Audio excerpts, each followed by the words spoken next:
Hello everyone, today I'm going to show you a Rubik's Cube solver I made along with my friends Alex and Andrew. So this project is pretty complicated. It uses a lot of Legos and a lot of electrical components and uses an Arduino Mega.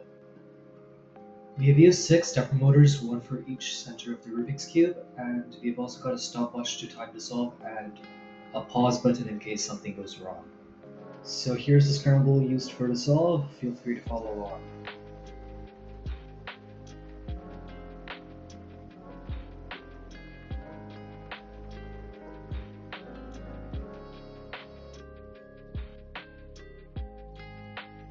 Alright, now it's what you've all been waiting for, the solve.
Alright guys, it's solved. It took 4 minutes and 22 seconds, so that was extremely fast.